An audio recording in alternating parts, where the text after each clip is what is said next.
Sa kasagsagan ng giyera sa pagitan ng Amerika, Israel at ng Iran, merong isang espesyal na ginawang pag-atake ang Israel sapagkat ang pag-ataking ito ay hindi upang kitilin ang isang Iranian leader kundi upang iligtas. Sino nga ba ang leader na ito? Ano ang plano ng Amerika at ng Israel tungkol sa taong ito at sa Iran? Isa pang breaking news, Parliament ng Iran nagkatipon at ang pinag-usapan, patungan ang ulo ni Benjamin Netanyahu at President Donald Trump. Yan ang ating pag-uusapan sa videong ito. Pero bago ang lahat ay huwag kalimutang mag-subscribe. Samahan mo na rin ng like ang videong ito at i-click ang notification bell. Napakalaki kasing tulong yan para sa aming mga content creators.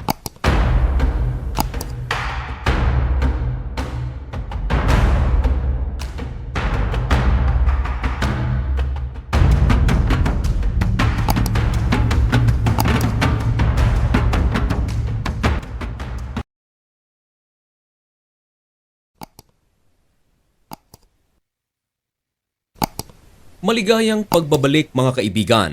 Kumusta kayong lahat? Ngayon ay May 21, 2026 at nagbabaga at napakabagong balita ang ating ihahatid sa inyo. Meron tayong dalawang bagay na pag-uusapan ngayon. Una mga kaibigan, ang Parliament ng Iran ay nagkatipon at ang pagtitipon na ito ay upang aprubahan na ang presidente ng Amerika na si Donald Trump at Prime Minister ng Israel na si Benjamin Netanyahu lagyan ng presyo o bounty ang kanilang ulo. At ang pangalawa mga kaibigan ay ang kakaibang pag-atake ng Israel sa Iran. Paano naman kaya ito naging iba? Meron kasing ginawang special na pag-atake ang Israel sa loob mismo ng Iran. At ang pag-ataking ito ay hindi upang kitilin ang isang opisyal ng Iran kundi upang palayain.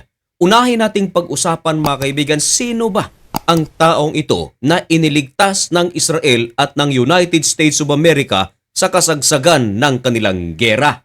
Ganito mga kaibigan, ang larawan na inyong nakikita ay si Mahmoud Ahmadinejad, isang Iranian. Marami na siyang napagdaanan na pamumuno sa loob ng Iran.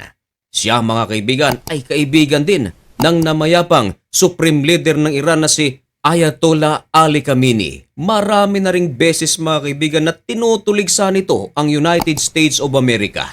Minsan pang ang tinawag niya mga kaibigan ang Amerika na impyerno. 1993 hanggang 1997, naging gobernador siya ng probinsya ng Ardabil. Matapos ang kanyang termino, 1997, naging lecturer siya mga kaibigan ng Iran's University of Science and Technology. At taong 2003, naging mayor siya ng capital city ng Iran na Tehran. 2 taon ang nakalipas, 2005, tumakbo siya bilang presidente ng Iran at nanalo siya. Siya rin mga kaibigan ang champion ng nuclear program ng Iran. Siya rin mga kaibigan ay nag-deny sa Holocaust. Ang taong ito mga kaibigan ay pinaplanuhan ng President ng Amerika na si Donald Trump at Prime Minister ng Israel na si Benjamin Netanyahu upang pamunuan ang bagong Iran.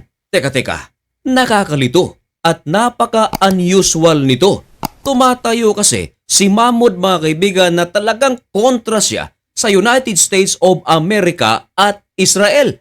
Pero ang tanong, bakit siya ngayon ang pinagpaplanuhan ng United States of America at Israel upang pamunuan ang bagong Iran? Bakit hindi si Reza Pahlavi na meron itong mga public speech na talagang gusto niyang pamunuan ng Iran at patalsikin ang Ayatollah regime? Bakit hindi pinili ng United States of America at Israel si Reza Pahlavi at bakit si Mahmoud na talagang kalaban ng Amerika at Israel? At eto mga kaibigan, to be exact, ang talagang nagplano nito ay walang iba kundi ang Israel. At magkaibigan naman ang Israel at United States of America. Saan naman kinuha ni Benjamin Netanyahu ang ideya na bakit si Mahmoud ang kailangang mamuno ng bagong Iran? Ganito mga kaibigan, marahil ay ngayon mo lang ito narinig at dito mo lang ito malalaman na bago pa sumiklab mga kaibigan ang digmaan sa pagitan ng Israel, Amerika at Iran ay kinausap na pala si Mahmoud ng Prime Minister ng Israel na si Benjamin Netanyahu.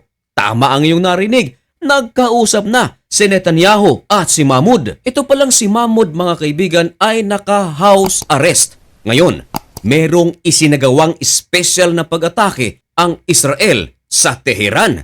At ang tinarget mga kaibigan ay ang lungga kung saan ikinulong itong si Mahmoud.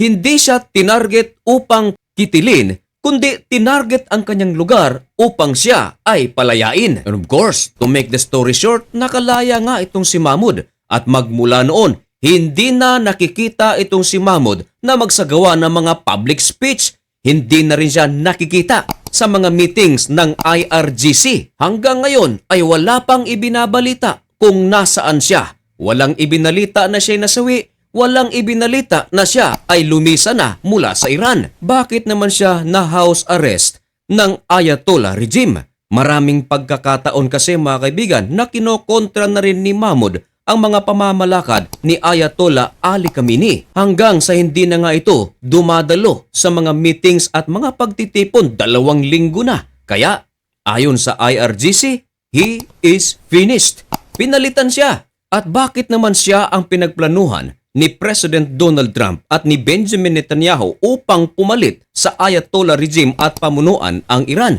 Si President Donald Trump mga kaibigan ay meron tinatawag na template.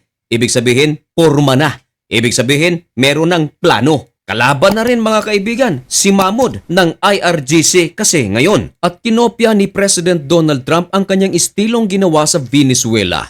Noong maaresto nila ang presidente ng Venezuela na si Nicolas Maduro, ang ipinalit mga kaibigan ay kalaban ni Nicolas Maduro. At ngayon, nakikipagtulungan ngayon ng presidente ng Venezuela kay President Donald Trump. Kaya ganyan din ang ginagawa ngayon ni President Donald Trump at Israel sa Iran. Kung baga mga kaibigan, magiging allied ng United States of America at Israel ang Iran. Yan ang plano ng Amerika at Israel. Sa kabilang dako mga kaibigan, nag-meeting ngayon ang parliament ng Iran. At alam nyo ba mga kaibigan kung ano ang kanilang pinagmitingan? Ang pag-aapruba ng paglalagay ng bounty sa ulo ni President Donald Trump at Prime Minister ng Israel na si Benjamin Netanyahu. Ibinalita rin ito ng The Jerusalem Post. Ayon sa kanilang headline, Iran's parliament to vote on bill offering 50 million euro. Napakalaking pera nito mga kaibigan as a reward para kunin ang buhay ni Trump at ni Netanyahu. At ang author ng bill na ito mga kaibigan ay ang taong inyong nakikita sa larawan. Ang kanyang pangalan ay Ibrahim Azizi.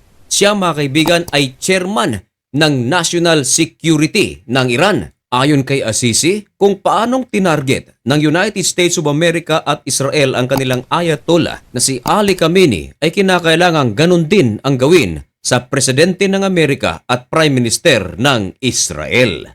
Mga kaibigan, ano ang inyong masasabi tungkol sa balitang ito? Kaya ng Iran nakitilin ang buhay ni President Donald Trump at ni Benjamin Netanyahu o hindi? Ipaalam ang inyong mga komento dyan sa comment section at manatiling updated sa mga kaganapan sa loob at labas ng ating bansa. Dito lang sa Usapang Banal. At upang mangyari yan, ay huwag kalimutang mag-follow o mag-subscribe dito sa napakaliit na channel na ito. Mga kaibigan, hanggang dito na lamang muna ang video ito. May God bless you and thank you so much for watching. Goodbye!